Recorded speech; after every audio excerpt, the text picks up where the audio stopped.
Welcome, fellow bookworms, to Tibra's Den. My name is Whitney, and today we have Once Upon a TBR Honey Jar, round 19. A little bit different, though, for this round. This is actually going to be for July through September, because in August, I am going to be participating in the Autumn Equinox for Orilium, which is put on by G at Bookworms, which of course will be linked down in the comments below if you're interested. And then September is my birthday month, and so I like to have a lot of freedom for my birthday month. And so this is going to be books for all 3 months, and any books that are on this list that I can make work for Orilium when it comes around, as long as I read them in August, will count towards that. And then any books I don't get to in July, August, I will just carry over to September. But as long as I read all the books on this list by September, the end of September, so by the time we're rolling into October, then I will be able to get a reward, which I did earn one for May. I got all my reads done. And so we have another reward prompt, which was good because I used them all. I used the last one in May. And so now we have it back, and we can use it for any honey jar prompt. If I want to forgo a honey jar prompt, I can do so. And we actually have some to put back in the jar. And the first one is the one I used for the reward. And so until I actually fulfill it, it will go back in. And that's my relatives, a memoir, which is for Elle, because he's always talking about his relatives and such. We also have Puss in Boots cat pick. This always goes back in because I like my animal picks, cats and dogs, and so they always go back in even if it's a character prompt. And then otherwise we just have the bookworms, which always go back in, and the first one is a spring-themed bookworm, which I love that we pulled that in spring. We also have a mood read bookworm. And then we have a Through the Ages challenge bookworm, which I still need to. I want to make like a list of them, and then I can check off because I've had it like 3 times already, but I don't remember them and I can't really check them off. So I do want to make a list at some point, and then I can just check off the ones that I read. And so yeah, they're all back in here now. We're starting fresh. And I'm really, really excited to get started. So there is that. I do have some books I definitely want to get on to the TBR, the game TBR. Of course, my genre-thon book is extra, and I'll talk about that at the end. But I do have my buzzword pick. I already got that picked out. It's measurements for the month of July. And so I already have that picked out. I am also starting to do themed reading vlogs. Hopefully, fingers crossed, the first one should have already come out before this video. So hopefully you've seen that and you've enjoyed it. If not, I'll definitely make sure I link that below as well. Because yeah, I think that's so fun.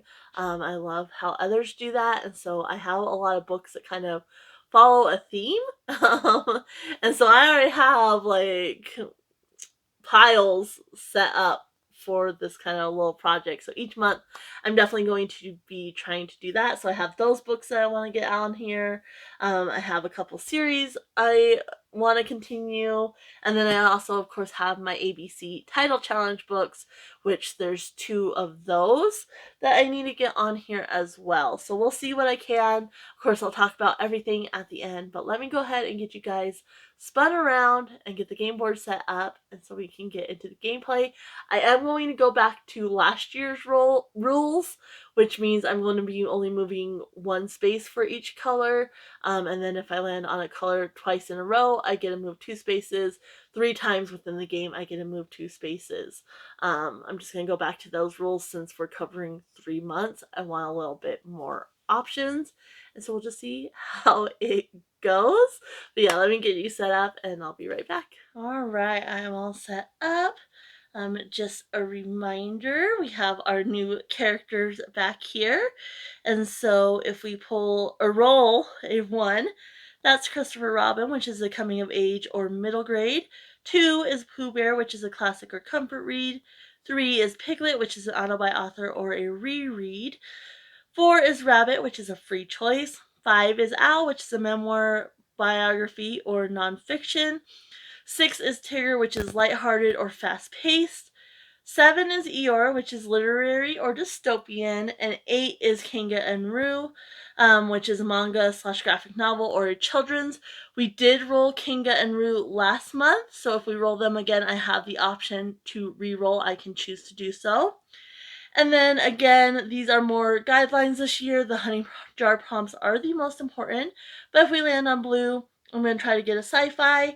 Yellow is historical, green is fantasy, red is romance, orange is mystery, thriller, or horror, purple is any genre, and if we land on black, we move forward 3 spaces and use the genre for that color, but then we also have to pull 2 honey jar prompts. So let's go ahead and see what we're going to roll today. Okay, and we got a 2, which of course is our little Pooh Bear here. So yeah, let me go ahead and clear off the board and we'll get started. Alright, let's see what we get first. I have to remember to do the old rules and not the new ones. Let's see, so we'll go right here. Okay, so we're starting off with a blue, just starting off very slow because that is the first square. Get our Pooh Bear. So we need to try to get science fiction, but it does need to fulfill the prompt of this one. Okay, so I can do a sci-fi. This is Bambi, and it's a murder mystery. An interesting start. I'll have to see if I can find something that fits that. And then next, we're gonna go with this one. Awesome, so that's purple. Again, doesn't move us very far, but it is any genre. So I just need to fulfill the prompt of, let's go this one here. Oh, nice. So we get a mood read. All right. Let's see. Next. Do this one. Okay, another purple. So since we pull 2 in a row, we get a move 2. So 1 and 2. So another one that fulfills the prompt of, is this one? Okay. So this is Anastasia, and the prompt is memory loss. Next. This one. Okay. So that is orange. So go right here. So mystery, thriller, or horror that fulfills the prompt of, let's do this one. Awesome. I've been waiting for this one to come up. This is a bookworm, and we're gonna do tarot cards for this. Alright, and next, do this one. Okay, so red, which is romance. And for this, we need to fulfill the prompt of, let's do this prompt. Okay, so this is the Aristocats, and it needs to have a cat character. And next, and do this one. Okay, so that's a green, which is fantasy. Doesn't move us very far, but okay, so it's Piglet or Rabbit next. Green, so that doesn't count because he's Pooh. Not Piglet or Rabbit, so it needs to be a fantasy that fills the prompt of. Okay. So book talk pick. Alright. And do this one. So another blue. It shows right here. So hopefully another sci-fi that fulfills the prompt of this one. Okay. So this one is the Mickey Mouse Gang, and so it's classic Disney. Next. And do this one. Awesome. So we get a black, which moves us here, and we'll go 1, 2, 3. So we need a historical, but we have 2 prompts to fulfill. So first prompt is going to be this one. Okay, so Piglet is underappreciated. And then the next prompt is going to be this one.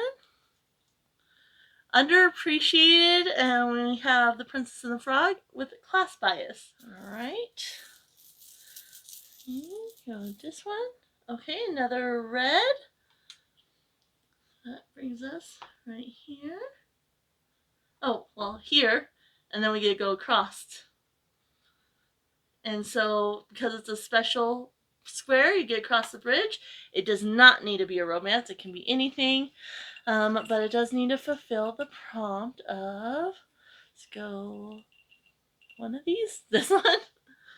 Okay. Well, this is a bookworm, and it's favorite or random color. Alright. Next. Do this one. Okay, so we have another green. It's only our second green, though. And it doesn't move us very far. Okay, so we got a green. And it needs to fill the prompt of this one. Okay. So this is best mom, because kangaroo, and so maternal mane. Alright, we're getting really close to pulling a third color. So we pull blue, red, or green, we can move 2 squares. Go ahead and see. Oh, or purple, because we already pulled 2 purple. So another purple. So any genre, and we can go 1 and 2. So we gotta go really far there. Any genre, it does need to fulfill the prompt of, let's do this one. Okay, so this is Lilo and Stitch, and this needs to have an alien character. Okay, so red, blue, or black, we're done. Orange, we can move. Anything else just goes off to the side. Let's go ahead and see what we got here. Got 2, there we go. So another purple I can't move, so that will go off to the side. And then let's do this one. Okay, so orange, so we do get a move, but we're not done. So you just get to go right here. So mystery, thriller, or horror, that fulfills the prompt of, let's do this one. Okay, this is a fun one. I don't remember where I saw this, but it needs to have T, B, or R in the title. So again, black, red, or blue, we're done. Anything else is going off to the side though. See this one? Okay, so green goes off to the side. Purple goes off to the side. And red, we're done. We made it to the North Pole. So I need a romance. That one does not go off to the side. A romance that fulfills... Actually, North Pole does not have to be a romance because it's the North Pole. Special square. Let's go this one. Awesome! I'm excited for this one. So this is Coco, so it's Dia de los Muertos, which is the Day of the Dead. So, perfect. And then with the 3 that we had to put off to the side, I just need to pull a book that deals with the number 3 in some way. I'm going to go pick my books, and I will be right back with you. Alright, so I have some of my books picked out, but not all of them, because I do need to do my tarot card pull. And so I have this beautiful tarot deck. It's the Tarot of the Divine by Yoshitani. And it's inspired by deities, folklore, and fairy tales from around the world. Absolutely beautiful deck. It also comes, or you can order rather, a book. So I have both. I actually found this. They haven't posted in a really, really long time, which is a shame because I absolutely loved, but they always did their tarot game. Most often using this deck. I know they were switching it up a little bit, but I think the channel name, if I'm remembering right, was It's Bells. But I'm not entirely sure. If I can find the channel, I will link it down below. Like, they haven't posted in ages. I don't even know if their channel is still live. But yeah, this is an absolutely stunning deck, and like I said, it's based on folklore and mythology and such. And so like the artwork is just show you some of the artwork. It's just absolutely stunning. And so yeah, I'm just gonna kind of half shuffle these, and we'll see what we get here. I've been waiting for this prompt to come up because I think it's such a fun prompt, and having this beautiful deck, I've been wanting to do it. So we're going to do that, and then we're just going to cut, and whatever one's on the bottom of the cut is going to be the one we go with. Let's do here. Ooh, so this one is the moon. So we're going to have to see what that means. Put some of these back here. Beautiful. Okay. So put those in there, and then we'll see what a little booklet says, and then we'll look in the book too. So here it is. So we have the moon here. So it says Princess Kaguya.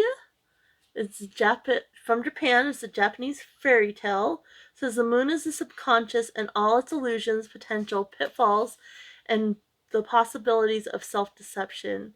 Here, two tanukis, shape-shifting raccoon-like animals, each stare at a different moon, though it is not clear which one is real.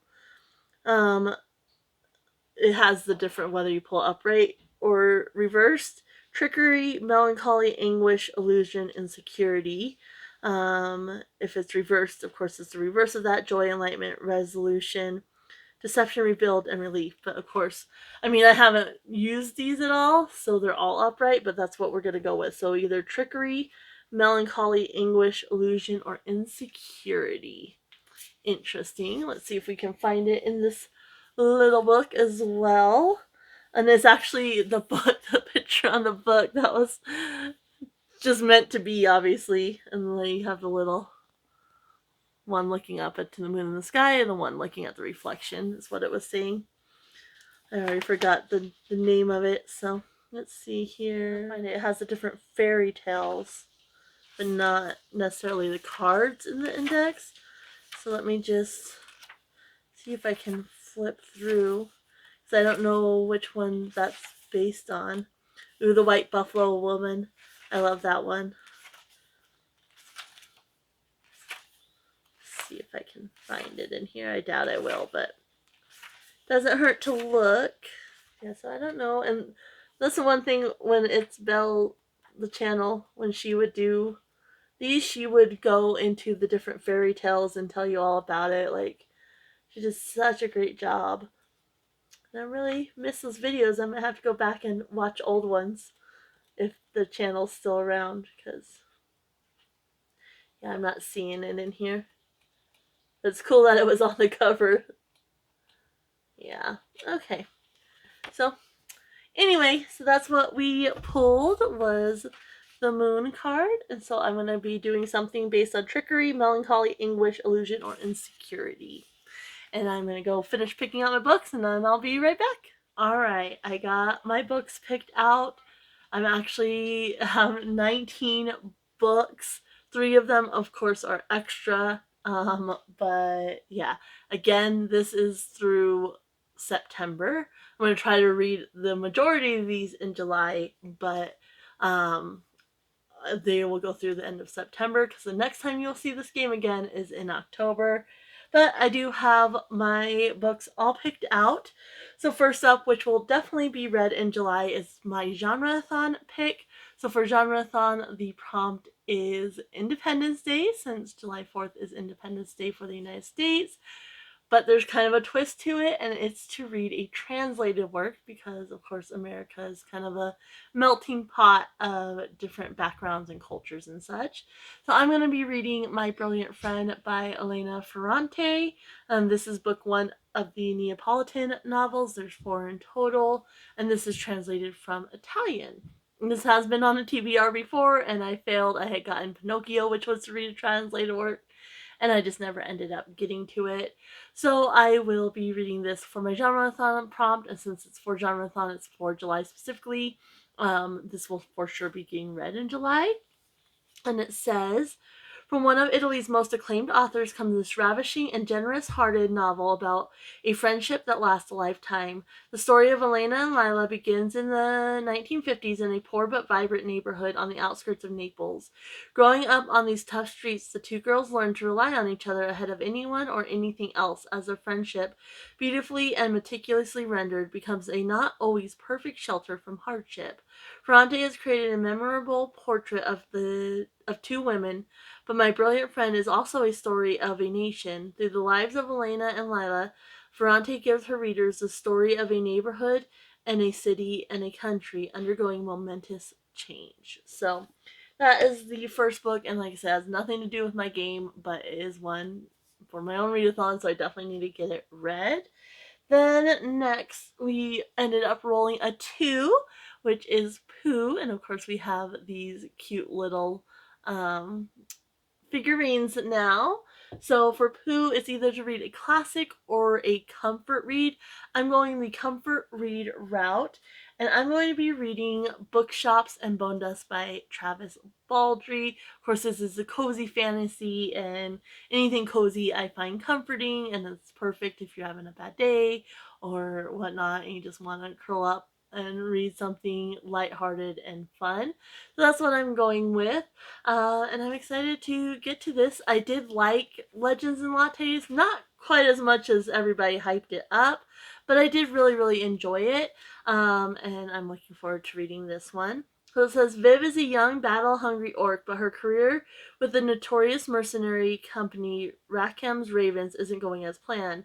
When during the hunt for a powerful necromancer, she is packed off against her will to recuperate in the sleepy beach town of Merk, so far from the action that she worries she'll never be able to return to it. What's a thwarted soldier of fortune to do? Spending her hours at a beleaguered bookshop in the company of its foul-mouthed proprietor is the last thing Viv would have predicted, but it may be both exactly what she needs and the seeds of changes she couldn't possibly imagine.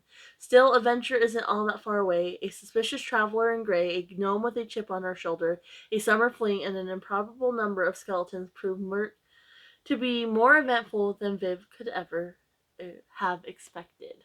And so this is a prequel to Legends and Lattes. So that's my pick for Pooh Bear. Next, we got a blue, which is sci-fi. Sorry, the lighting's kind of going, but it never wants to focus if I turn on the overhead light. And so for this one, I couldn't really go the sci-fi route because we got Bambi, which is a murder mystery. I'm sure I probably could have found one if I looked it up, but I was trying to go off my own shelves. And I don't have anything like that whatsoever. So I just went the murder mystery route, and I'm going to be reading The Appeal by Janice Hallett. It's one murder, 15 suspects. Can you uncover the truth? And this is mixed media, which I've only read one other like truly mixed media book that was like fully mixed media, and I really enjoyed it, so I'm definitely interested in this one. It says the Fairway Players, a local theater group, is in the midst of rehearsals when tragedy strikes. The family of director Martin Hayward and his wife, Helen, the play's star, their young granddaughter has been diagnosed with a rare form of cancer, and with an experimental treatment costing a tremendous sum, their castmates rally to raise the money to give her a chance at survival. But not everybody is convinced of the experimental treatment's efficacy, nor of the good intentions of those involved. As tension grows within the community, things come to a shocking head at the explosive dress rehearsal. The next day, a dead body is found, and soon an arrest is made. In the run up to the trial, two young lawyers shift through the material, emails, messages, letters, with a growing suspicion that the killer may be hiding in plain sight. The evidence is all there, between the lines, waiting to be uncovered. So, we'll see. That seems to have been pretty popular on BookTube. I'm not a huge fan of like murder mystery stuff, but this one does seem intriguing, especially because it's a mixed media. Then we got a purple, which is any genre. And for this, we got mood read. So this one, I do have free choices, and those I can pick anything, but I need to pick in the moment. Mood read is literally a mood read. So if there's a book I want to pick up throughout the month, I just pick that up, and that's what the mood read is. And so that one, I don't know what I'm reading. You'll have to come back for the wrap up. Then we got a purple again. And so for this one, we got Anastasia, which is memory loss. And I do have the perfect book for this, but it is a chunker, so I probably is gonna take me past July, if I'm being honest. And that is the fourth in the Otherland series, and this is Sea of Silver Light by Tad Williams. This is 922 pages. So definitely a chunker. It reads pretty easily, like the others in the series have read pretty easily. The biggest thing is the number of characters and such, but basically in the series you have like a virtual reality that has been created by the secret brotherhood, and children are ending up in comas and such, and so you have this group that ends up going to try to figure out what's happening to these children, and they get trapped in this virtual reality. And so you have two separate secret societies. You have the Brotherhood, which is the villains that created this virtual reality, and then you have the Circle, which is kind of trying to fight them. And so yeah, it's these bunch of different characters that are all coming together to try to figure out what's happening with these children and try to stop the Brotherhood, essentially. And I'm really excited to finish up the series. I have really enjoyed it, even though it's definitely intimidating and such. I've really enjoyed the other three books, and so I'm hoping gonna enjoy this one just as much, and I'll like the ending. So that is my pick for that one, because one of the characters does have amnesia, especially in the beginning. He's kind of gotten his memory back a little bit, but he still doesn't fully know what's happening or anything like that.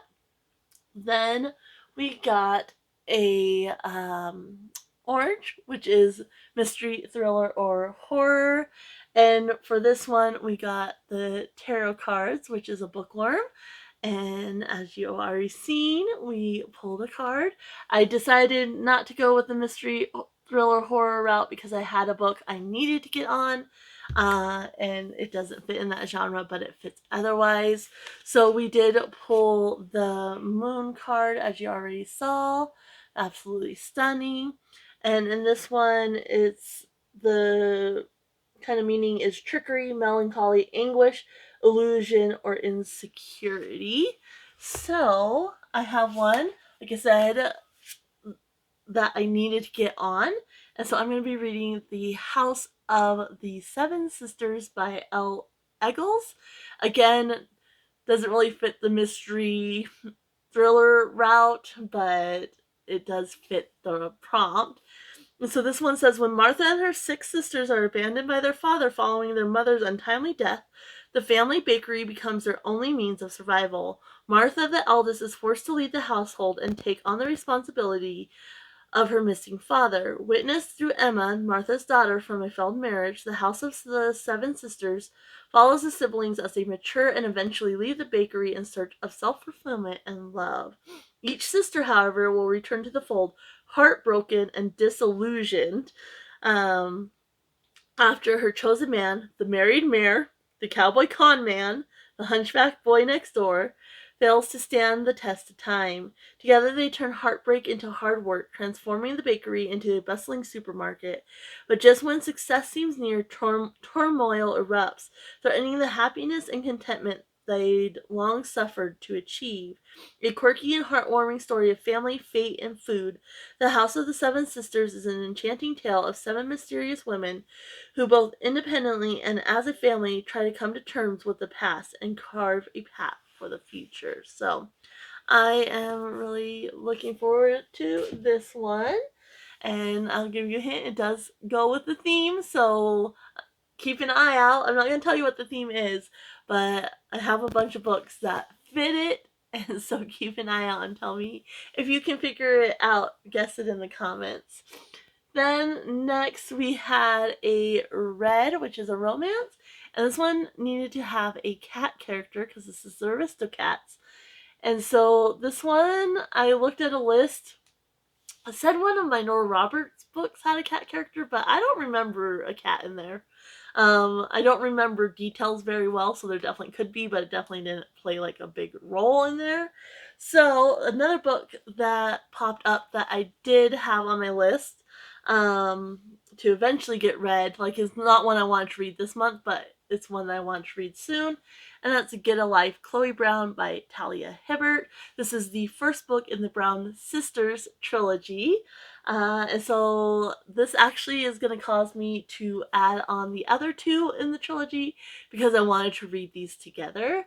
But they also fit into the other books that are part of the theme I'm going for.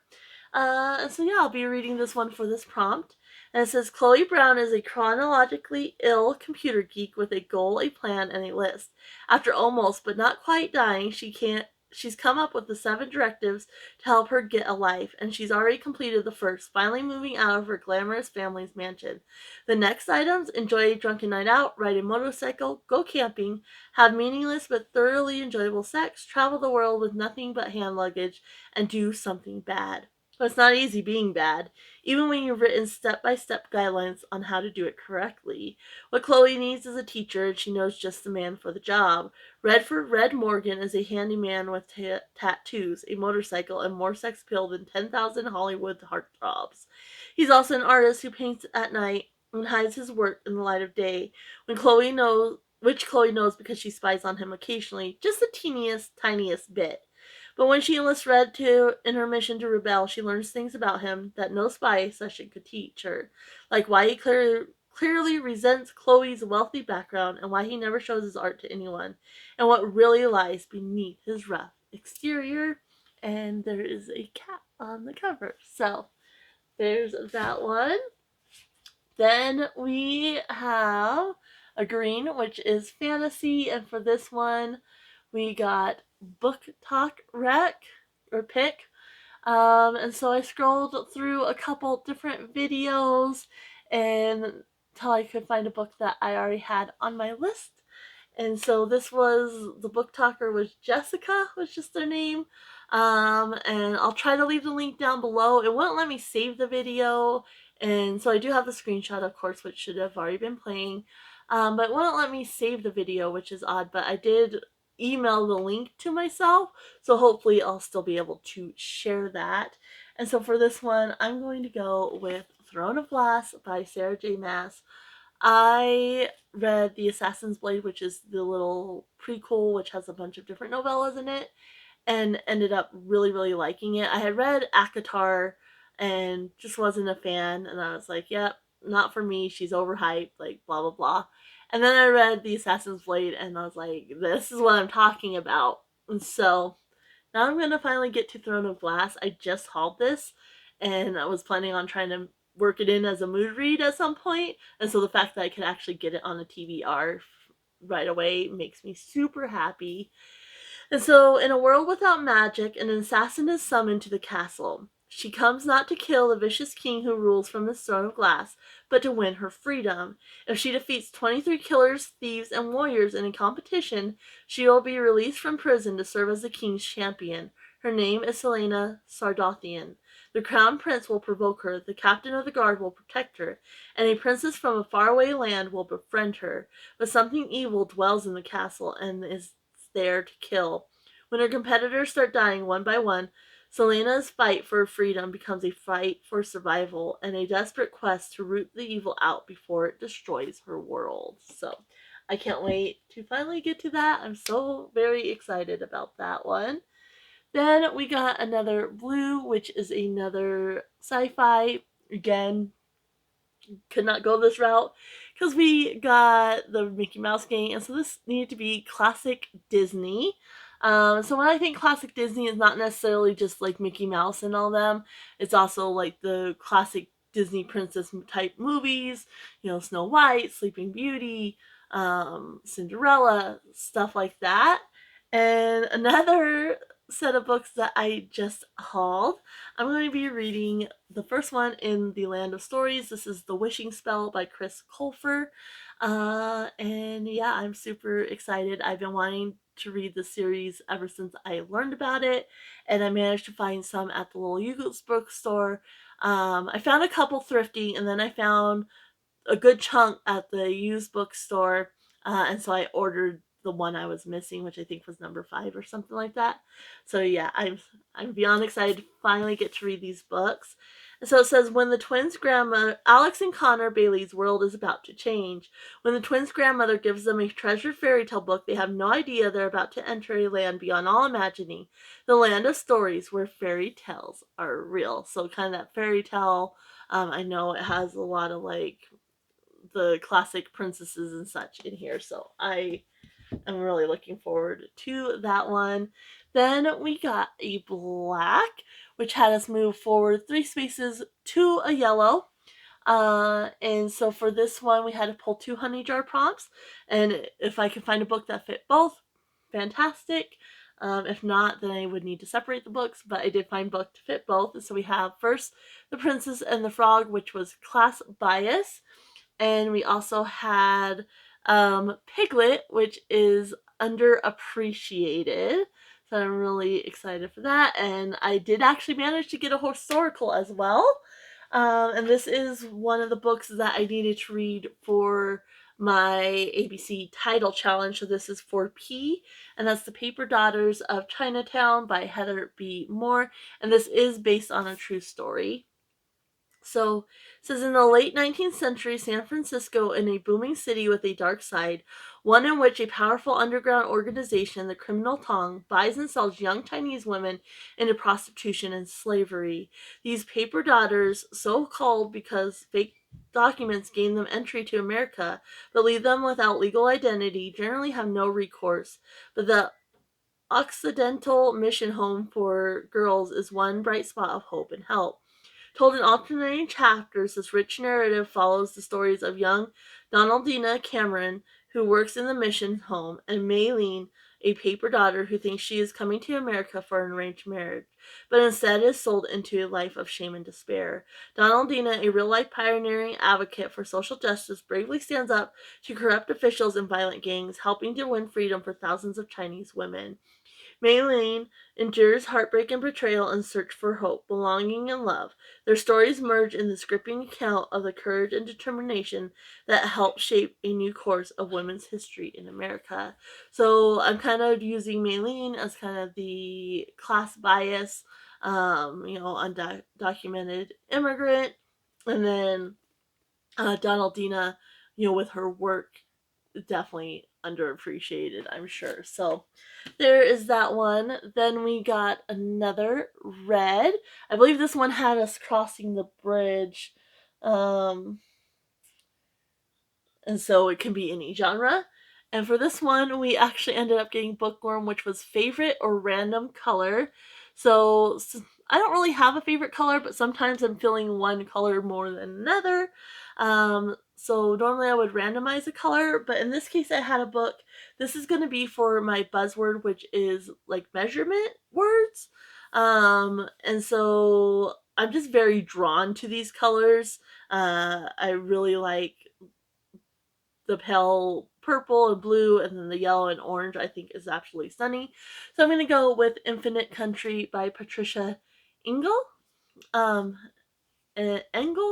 I'm not really sure how to pronounce it. But yeah, I'm going to go with this one because I'm very drawn to these colors. Like, I absolutely love, like, gradient colors and such. Like, I think it's beautiful. So this one says, Talia is being held at a correctional facility for adolescent girls in the forested mountains of Colombia after committing an impulsive act of violence that may or may not have been warranted. She urgently needs to get out and get back home to Bogota, where her father and a plane ticket to the United States are waiting for her. She misses her flight. She might also miss her chance to finally be reunited with her family in the north. How this family came to occupy 2 different countries, 2 different worlds, comes into focus like twist of a kaleidoscope. We see Talia's parents, Mauro and Elena, fall in love in a market stall as teenagers against a backdrop of civil war and social unrest. We see them leave Bogota with their firstborn, Karina, in pursuit of safety and opportunity in the United States on a temporary visa. And we see the births of 2 more children, Nando and Talia, on North American soil. We witness the decisions and indecisions that lead to Morrow's deportation and the family's splintering, the cost they've all been living with ever since.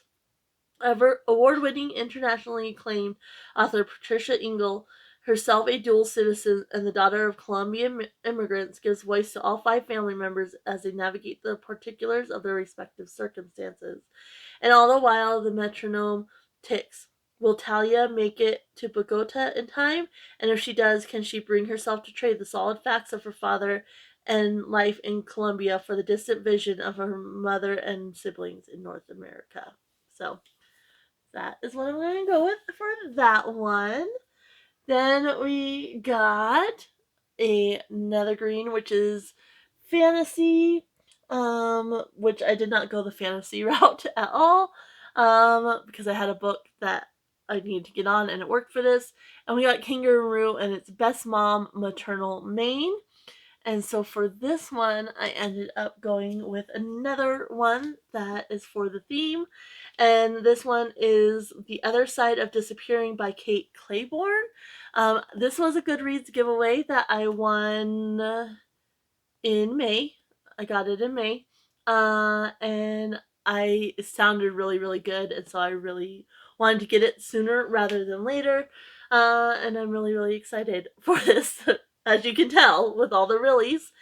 And so this one says, hairstylist Jess Green has spent the last decade raising her young half-sister Tegan and keeping a shocking secret. Ever since the reckless mother ran off with a boyfriend she'd known only a few months, Jess has been aware that he's the same accomplished con man who was the subject of a widely popular podcast, The Last Con of Linton, Baltimore.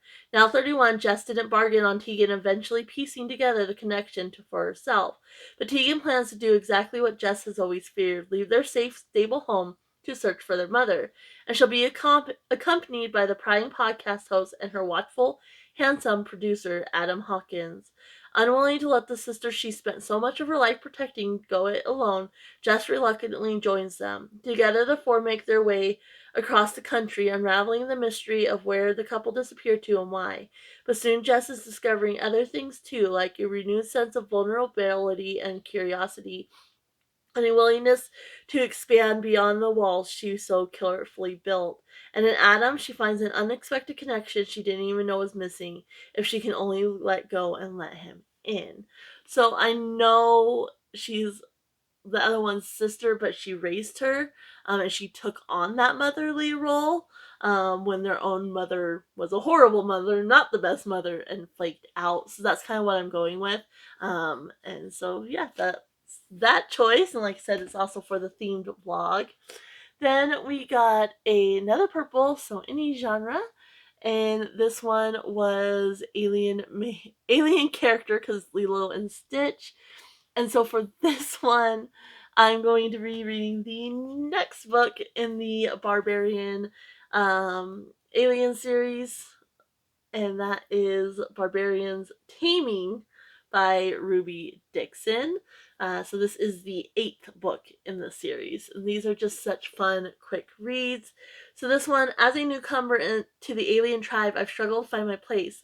It might be because I'm a tad headstrong at times, and yes, I might have thrown a few things at people's heads, but I had good reason to pitch a fit. My shy sister was stolen away right under my nose. Of course, now she's back and mated. Everyone's happy except me. I need affection, attention.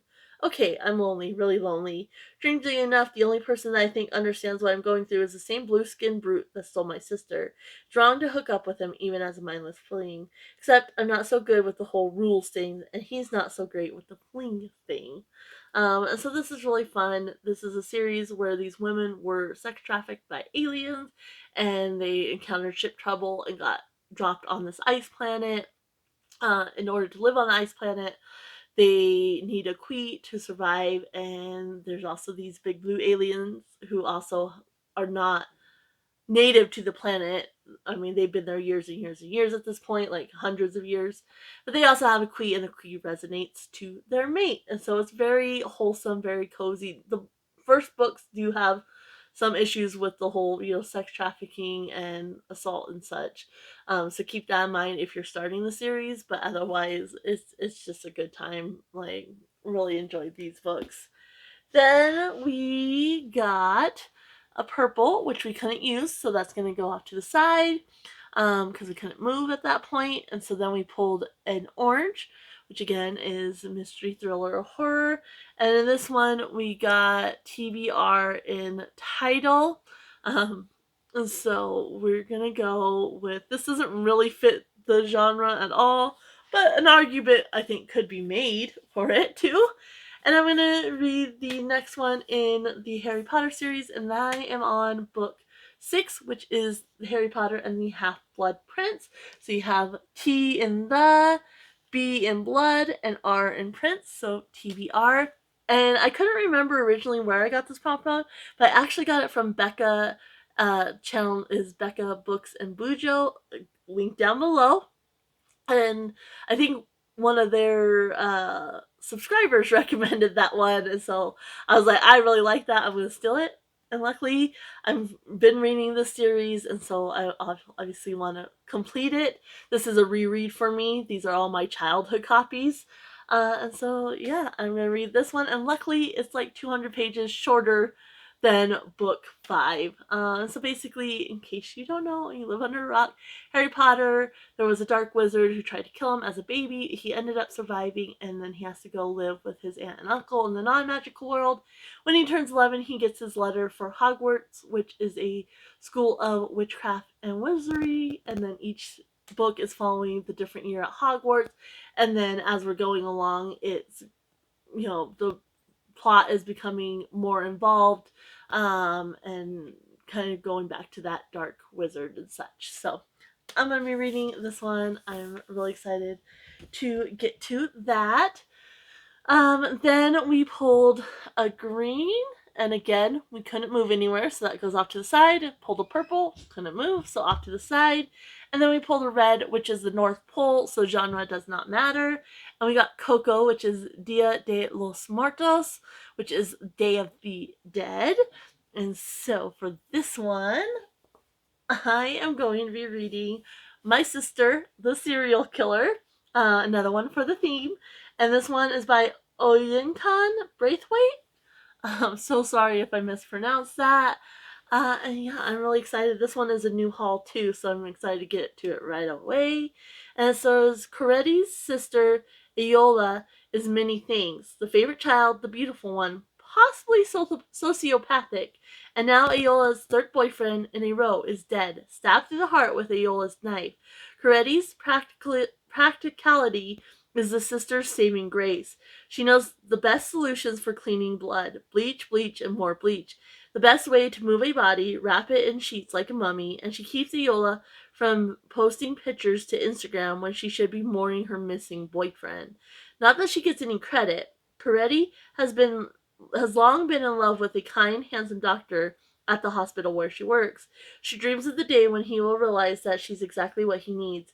But when he asks Coretti for Iola's phone number, she must reckon with what her sister has become and how far she's willing to go to protect her. So this seems like a fun time. I'm really looking forward to that one. So then that brings us back to the 3 discs we put aside. And so we just need a book that has to do with the number 3 in some way. And for this one, I'm going to be reading The Weird Sisters, again for the theme. This is by Eleanor Brown.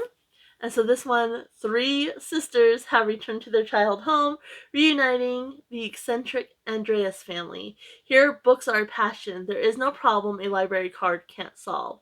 And TV is something other people watch. Their father, a professor of Shakespeare, who speaks almost exclusively in verse, named them after the bard's heroines. It's a lot to live up to. The sisters each have a hard time communicating with their parents and their lovers, but especially with one another. What can the shy, homebody eldest sister, the fast-living middle child, and the bohemian youngest sibling have in common?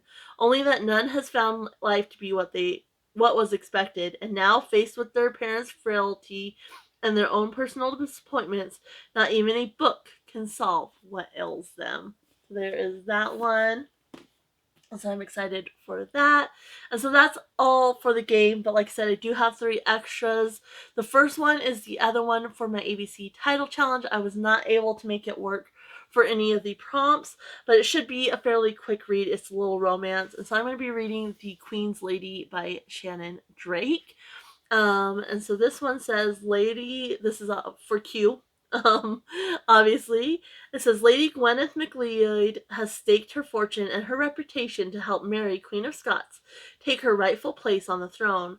But her struggle to guide the reckless, defiant queen has put her at perilous odds with Rowan Graham, a laird dangerously accomplished in both passion and affairs of state. And the more Gwyneth challenges his intentions, the less he can resist the desire igniting between them. Now, with her country in turmoil and her treachery shadowing her every step, will Gwyneth's last daring gamble lead her to the ultimate betrayal or a destiny greater than she could ever imagine? That's, like I said, extra because I need it for my ABC title challenge.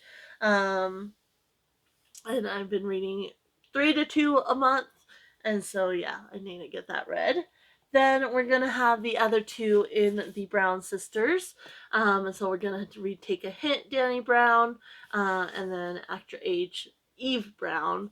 So Danica Brown knows what she wants: professional success, academic renown, and an occasional roll in the hay to relieve all that career-driven tension. For romance, been there, done that, burn the t-shirt. Romantic partners, whatever their gender, are a distraction at best and a drain at worst. So Danny tasks the universe for the perfect friend with benefits, someone who knows the score and knows their way around the bedroom. When big, brooding security guard Zephyr Ansari rescues Danny from a workplace fire drill gone wrong, it's an obvious sign. PhD student Danny and former rugby player Zaf are destined to sleep together. But before she can explain that fact to him, a video of the heroic rescue goes viral. Suddenly, half the internet is shipping Dr. Rugby, Dr. Rugby, and Zaf is begging Danny to play along. Turns out his sports charity for kids could really use the publicity. Lying to help children? Who on earth would refuse? Danny's plan is simple: fake a relationship to in public, seduce Zaf behind the scenes. The trouble is, Grumpy Zaf is secretly a romantic, and he's determined to corrupt Danny's stone-cold realism. Before long, he's tackling her fears into the dirt. But the former sports star has issues of his own, and the walls around his heart are as thick as his thighs.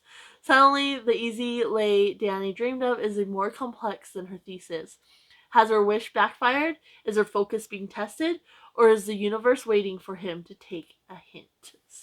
Or for her to take a hint, rather. And then for actor Eve Brown, this one says, Eve Brown is a certified hot mess. No matter how hard she strives to do right, her life always goes horribly wrong. So she's given up trying, but when her personal brand of chaos ruins an expensive wedding, someone had to liberate those poor doves. Her parents draw the line. It's time for Eve to grow up and prove herself, even though she's not entirely sure how. Jacob Wayne is in control, always. The bed and breakfast owner is on a mission to dominate the hospitality industry, and he expects nothing less than perfection. So when a purple-haired tornado of a woman turns up out of the blue to interview his open chef position, he tells her the brutal truth, not a chance in hell. Then she hits him with her car, supposedly by accident. Yeah, right. Now his arm is broken and his B&B is understaffed, and the dangerously unpredictable Eve is fluttering around trying to help. Before long, she's infiltrated his work, his kitchen, and his spare bedroom. Jacob hates everything about it, or rather he should. Sunny, chaotic Eve is his natural-born nemesis, but the longer these two enemies spend in close quarters, the more their animosity turns into something else. Like Eve, the heat between them is impossible to ignore and is melting Jacob's frosty exterior. Sounds like you got a little bit of grumpy sunshine, fake dating, enemies lovers. So yeah, I'm really looking forward to reading. I don't know where I put the other one, but reading the full trilogy together. Like I said, I plan to do that, and because that Chloe Brown one worked for the cat prompt. This is the months, but again, I have through September, and so we'll just kind of see how it goes. But that's it for what I'm reading. Let me know if you've read any of these books, if you're interested in any of these books, a read you're excited to get to soon. And if you just want to support the channel or let me know you are here, comments always help. So you can always leave either a rabbit or any type of animal emoji, maybe a cat, down in the comments below. And I'm going to go ahead and leave you guys here. Happy reading, everyone. Bye.